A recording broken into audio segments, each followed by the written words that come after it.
आप सभी को जय मसीह की। मैं आपका होस्ट सिलास मुर्मू। मैं आप सभी का होप चैनल हिंदी में स्वागत करता हूं। आज का जो विशेष विषय है वो आज हम सीखेंगे क्या परमेश्वर हमारा परवाह करता है। आज भाग 2 हम देखेंगे। आज हमारे बीच में खास मेहमान मौजूद है। हम उनका स्वागत करना चाहते हैं। एल्डर एंथनी शर्मा जी, आपका बहुत बहुत स्वागत है। आज हमारे बीच में हम आशीषित हुए हैं कि आज आप हमारे साथ हो सकते हैं। प्रिय दर्शकों, हमारी बातचीत आगे बढ़ने से पहले आइए हम छोटी सी दुआ करें। स्वर्गीय महान पिता परमेश्वर, आपके पास आते हैं धन्यवाद के साथ। इस सुंदर अवसर आपने हमारे जीवन में फिर से जोड़ा है। आज हम जो कुछ बातचीत करें, जो कुछ सीखें, हम चाहते हैं कि आपकी अगुवाई हो। पवित्र आत्मा की ओर से हमें प्रेरणा करें ताकि जो कुछ हम सीखें अपने मन में रख सके। बाकी के समय को आपके हाथों में सौंपते हुए छोटी सी प्रार्थना प्रभु यीशु ख्रिस्ट के नाम से मांगते हैं, आमीन। जैसा कि हमने बीते चर्चा में हमने सुना और देखा कि क्या परमेश्वर हमारा परवाह करता है, और इसका जवाब है कि हाँ, परमेश्वर हमारा बहुत ज़्यादा परवाह करता है। लेकिन हमारे मन में ऐसे विचार होते हैं कि तो फिर ये जो दुनिया में इतना दुख तकलीफ़ें हैं वो क्यों हैं। वो हम समझ सकते हैं कि वो पाप का एक कारण है। ऐसे बहुत सारे बातें हैं जो आज हम हमारे अतिथि हमें मदद करेंगे। तो आइए हम उनसे बातचीत करते हैं। जैसा कि आपने हमें बताया और आपने हमें बेहतरीन तरीके से समझाया, तो आप इस बात को हमें समझाया कि ये जो शैतान की शक्तियाँ हैं इस पूरे ब्रह्मांड में छा गया है। तो उसके आधारित हम ये जानना चाहते हैं कि ये परमेश्वर क्यों इन बुरे चीज़ों को, इन बुरे कामों को जो शैतान की ओर से है, क्यों वो नहीं रोकता है। आपका जो सवाल है बहुत सुंदर सा सवाल है। और जैसे आपने बतलाया कि प्रभु का फिक्र हम लोगों की ज़िंदगी के प्रति है, परमेश्वर प्रेम है, परमेश्वर करुणा में है और दयावान थे। बाइबल में एक छोटा सा दो दास्तान है जो कहानी के तौर से दिया गया है, जो बुक ऑफ मैथ्यू चैप्टर 13 में हम लोगों को मिलता है। इसको मैं पढ़कर सुनाना चाहता हूँ। और ये कहानी उस ओर से आती है जहाँ पे जो किसान ने अपने नौकरों को भेजा जाकर खेत में खेती बाड़ी करने के लिए, और खेती बाड़ी कर कर जब वापस लोग आते हैं, फिर जो भूमि है उसको जाकर देखते हैं, तो जो कुछ भी बोया वो सब जमने लगा ना। तो क्या होता है कि वो फिर से जाकर देखता है कि वो अच्छे पौधे के बीच में जंगली पौधे आएंगे, जिसका चर्चा बाइबल कहते हैं। बुक ऑफ मैथ्यू चैप्टर 13, 28 और 29 में उसने उससे कहा, ये किसी बेरी का काम है। दासों ने उससे कहा, क्या तेरी इच्छा है कि हम जाकर उनको बटोर ले? उसने कहा, ऐसा नहीं, ना हो कि जंगली दाने दोनों पौधे बटोरने हुए उनके साथ गेहूं भी उखाड़े जाएंगे। तो आज हम देखते हैं इस दुनिया में अच्छे पौधे भी है और जंगली पौधे भी है।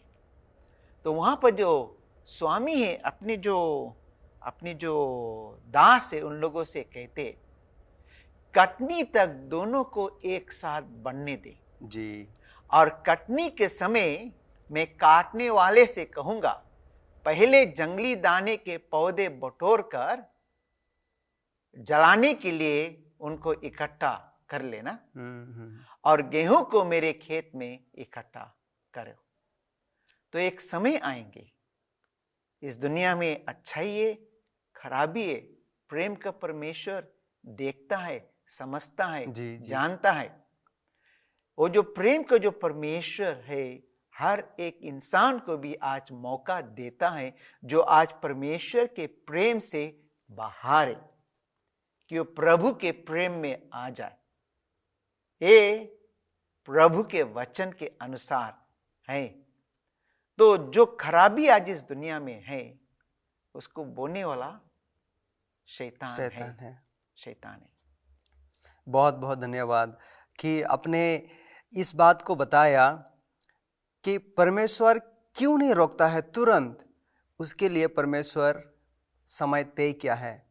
उस दिन परमेश्वर उन बुरे कामों के प्रति जवाब देगा। सही बात? जी हाँ, एक चीज हम लोगों को देखना है शिलास, क्योंकि लोगों की जिंदगी में जब परेशानी आती है उसी समय लोग बहुत बहुत से ऐसे जो लोग हैं वो लोग हिम्मत हार जाते हैं। जी बिल्कुल, और हम लोगों को हिम्मत वाला बनना है।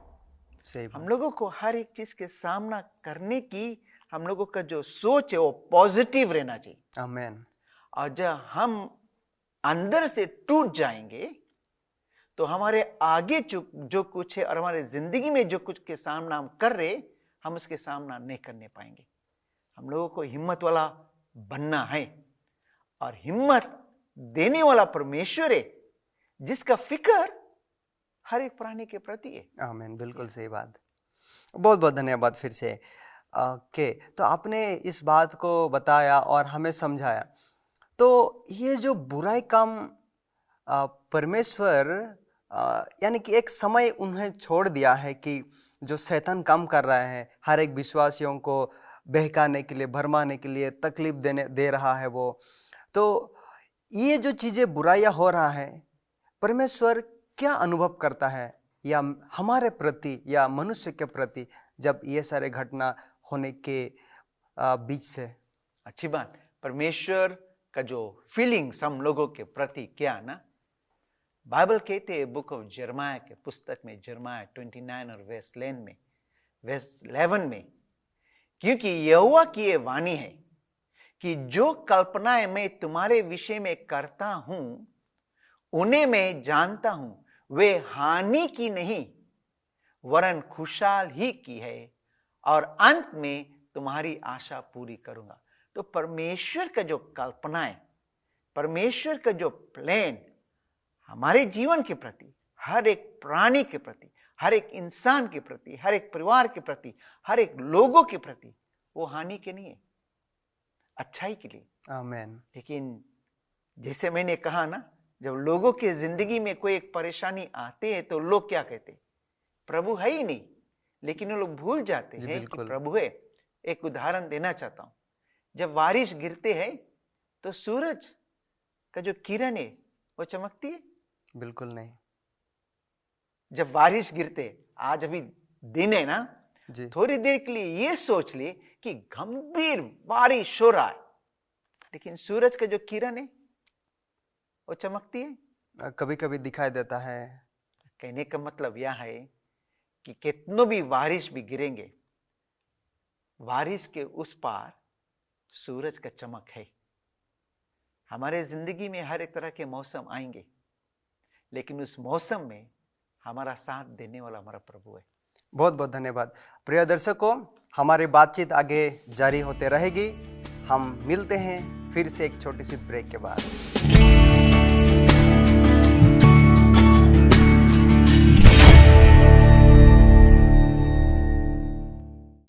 फिर से आप सबों का स्वागत है। जैसे हम सुन रहे थे कि जितनों भी बारिश हो फिर भी सूरज की किरणें इस जमीन पर आती रहती है। शर्मा जी, ये जो आपने बात बताया इससे स्पष्ट हमें मालूम होता है चाहे दुनिया में कितनों भी तकलीफें हो, परेशानी हो, फिर भी परमेश्वर का अनुग्रह यानी कि उसका दृष्टि हम पर बने रहती है। फिर हम ये जानना चाहते हैं कि जब हम ऐसे परिस्थिति से गुजरते हैं, क्लेशों से, दर्द से, पीड़ाओं से, तो हमें क्या करना चाहिए? अच्छी बात। सवाल तो बहुत सुंदर किया, लेकिन इसमें मैं थोड़ा नहीं काफी कुछ ऐसे कहना चाहता हूं। जी बिल्कुल। आपकी जिंदगी में परेशानी है? जी हाँ। हमारे जिंदगी में भी है, हमारे सुनने वाले की जिंदगी में, हर एक घर में, हर एक लोगों के जिंदगी में कुछ ना कुछ परेशानी है।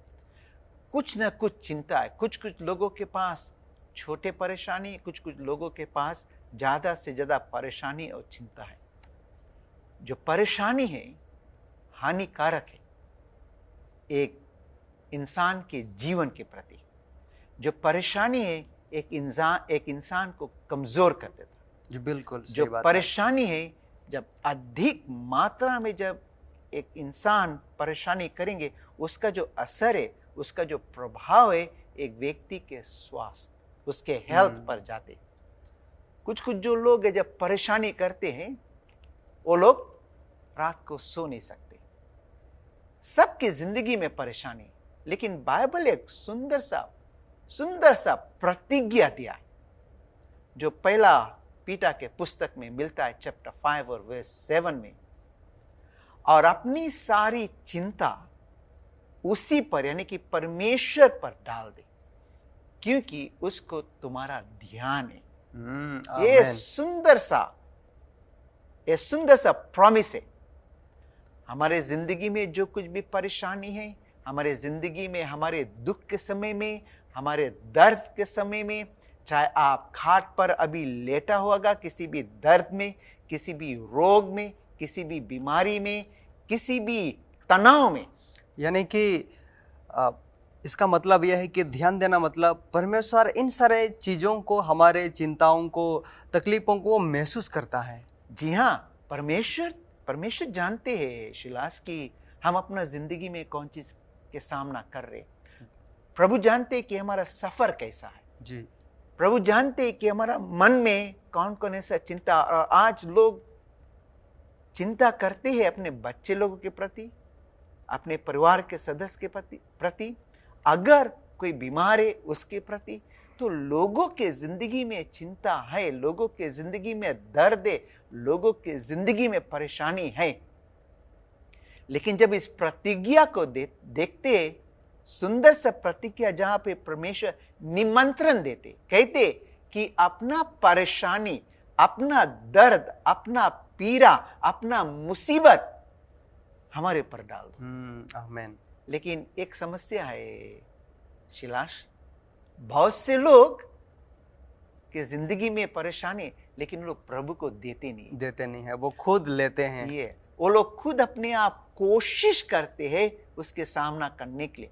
जब हम प्रभु को देंगे नहीं तो प्रभु लेंगे कैसे? जी बिल्कुल सही बात। जब हम दे देंगे हमारा बोझ हल्का हो जाएगा, और जब हमारा बोझ हल्का हो जाएगा वो हमारा फिक्र नहीं होगा, हमारा चिंता प्रभु का फिक्र हो जाएगी। बिल्कुल, मैं आपके बातों से सहमत हूँ।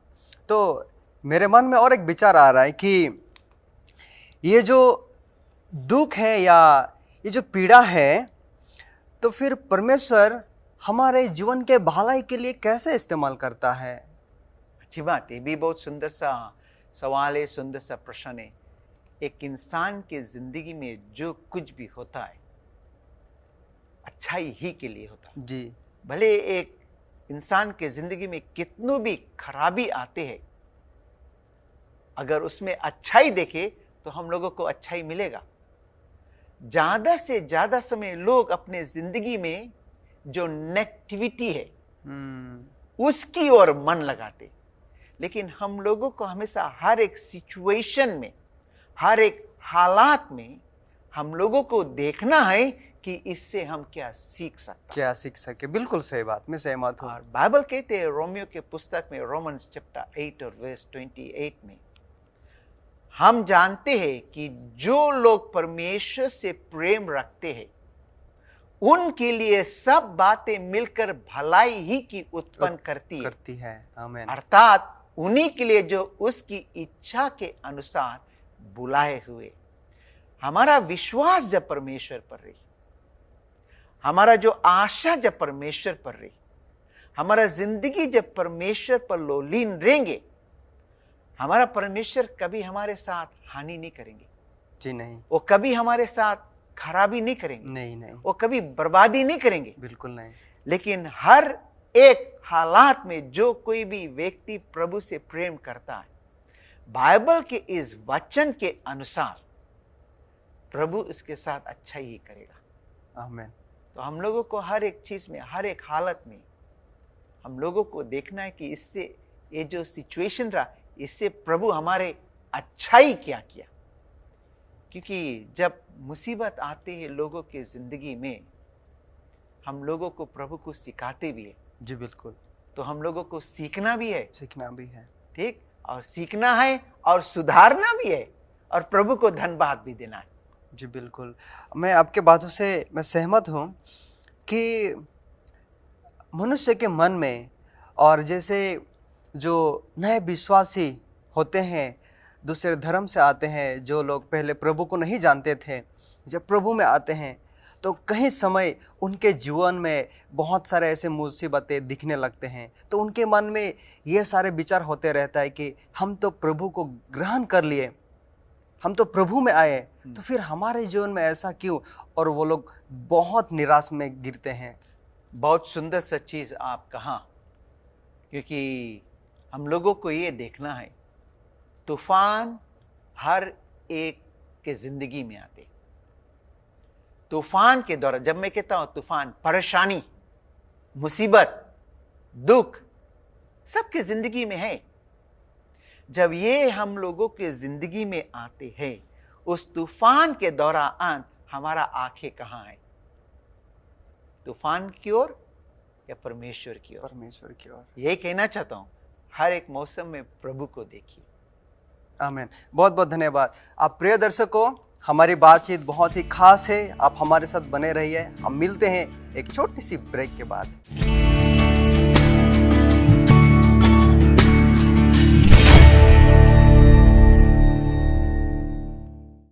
फिर से आप सभी का, आप तमामों का स्वागत है हमारी इस बातचीत में।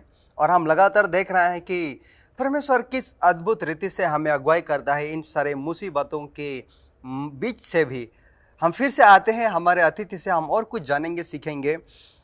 शर्मा जी, जैसे आपने बताया कि परमेश्वर हमारे दुख पीड़ाओं को अच्छे के लिए इस्तेमाल करता है, और आपने इस बात को प्रमाण भी कर दिया कि इससे हम बहुत ऐसे शिक्षा या ज्ञान हम प्राप्त करते हैं।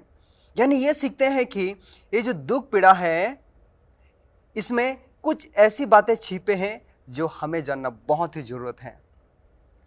तो हम ये जानना चाहते हैं कि जबकि आपने इस बात को बताया कि परमेश्वर हमारे तकलीफ़ों को या पीड़ाओं को अच्छा के लिए इस्तेमाल करता है, तो फिर जब ये दुनिया या धरती फिर से नया किया जाएगा, यानी कि न्यू पृथ्वी होगा या नया पृथ्वी होगा, क्या वहाँ पे भी इस दुख पीड़ा होगा? वहाँ पे भी क्या हम महसूस करेंगे?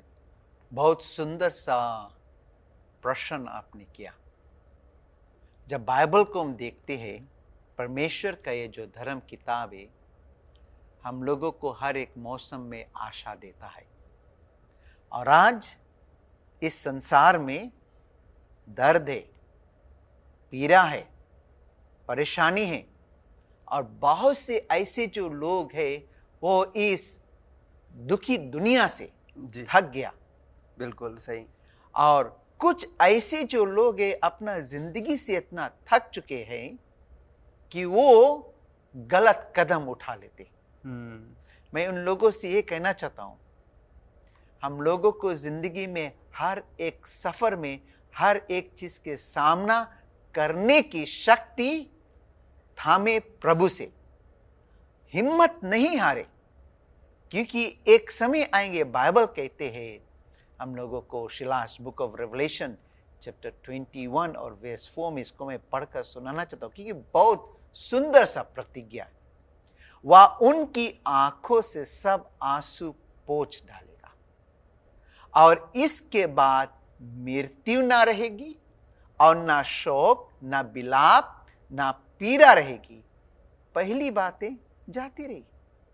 आज अगर पीड़ा के विषय में बातें करें, लोगों के पास ये जो इमोशनल पेन है, जो वो खुद अपने आप जानते हैं, अनुभव करते हैं। हाँ, और वो जो इमोशनल पेन है, एक व्यक्ति अपने अंदर छुपा कर रखते, वो बहुत खतरे की बात है। और आज हमारे सुनने वाले के बीच में कई ऐसे जो लोग हैं, उन लोगों के जिंदगी में ये दर्द है, और आप लोगों को ये जो दर्द है इसको बांटना है। जी बिल्कुल।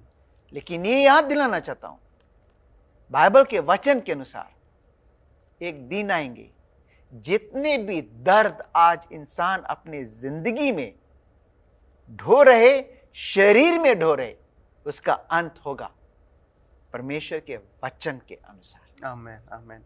बहुत बहुत धन्यवाद। आपने साफ तरीके से इस बात को प्रमाण कर दिया कि वहाँ पे कुछ ऐसा दुख तकलीफ ना रहेगी, यानी कि ये हमारे लिए एक बेहतरीन आशा है और हमें उसी आशा के प्रति हमें हमारा मन लगाव रहना चाहिए जो परमेश्वर के प्रति है। ये एक ऐसा दुनिया हो जाएगी जो दुनिया पाप से पहले था। जब परमेश्वर ने शुरू में दुनिया का सृष्टि किया था, जी। सृष्टि करने के बाद प्रभु ने देखा कि सब कुछ अच्छा है, कोई पाप नहीं था। जब पाप नहीं था तो मृत्यु नहीं था, जब पाप नहीं था तो कोई दर्द, कोई परेशानी कुछ नहीं था। जब पाप नहीं था, परमेश्वर और मनुष्य का जो रिश्ता है वो एक करीबी का रिश्ता था। जी, बहुत बहुत धन्यवाद। हम आपसे आगे जानना चाहते हैं कि ये दुख पीड़ाओं के मध्य से भी, बीच से भी क्या निष्कर्ष हम निकल सकते हैं परमेश्वर के बारे में और उसके चरित्र के बारे में? अच्छी बात। ये दुख, ये जो पीड़ा में हम प्रभु के जो चरित्र है किस तरह से देख सकते।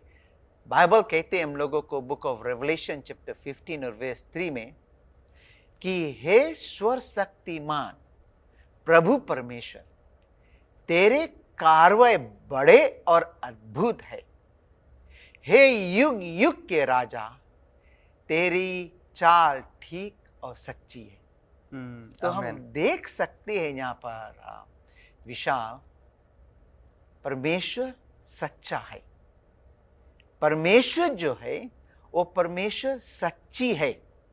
परमेश्वर जो वो ठीक है, परमेश्वर जो भला है, परमेश्वर जो करुणामय है, परमेश्वर जो प्रेम है, और परमेश्वर का जो चरित्र है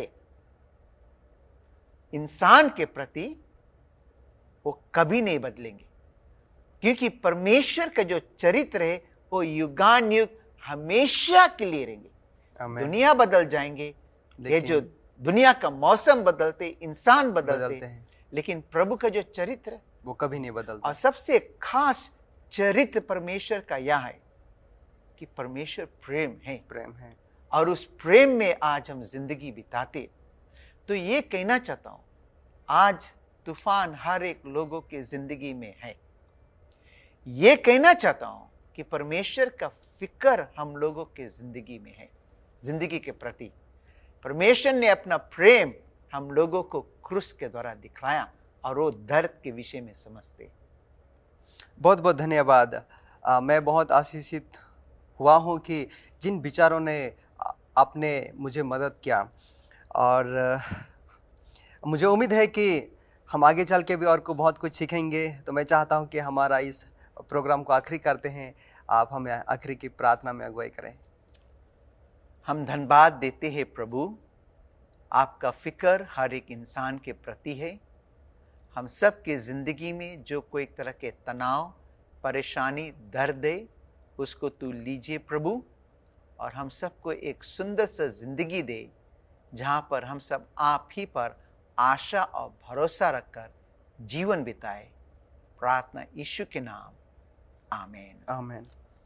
आप प्रिय दर्शकों, आपने देखा और सुना, और हम उम्मीद करते हैं कि आपने समझा भी कि परमेश्वर हमारे दुख और पीड़ा, इन बीचों से भी कैसे हमें अगुवाई करता है, और हमारे लिए उन्होंने एक अच्छी चीज़ें रखी हैं और हमें उसी पे हमारा मन को लगा रहना है। अगर आपके पास ऐसे कुछ सवाल हैं, हमारे कमेंट सेक्शन में ज़रूर छोड़ दें ताकि हम उस प्रश्न का जवाब हम आपको दे दें। और हाँ, याद रखिएगा कि इस हिंदी होप चैनल को ज़रूर सब्सक्राइब कीजिएगा अगर आप नए सदस्य हैं तो, और इस संदेश को आपके मित्र तक, आपके दोस्तों तक, यानी कि जितना हो सके आप ज़्यादा से ज़्यादा लोगों तक इसको साझा करें। परमेश्वर आपको आशीष दे। आपका दिन शुभ हो।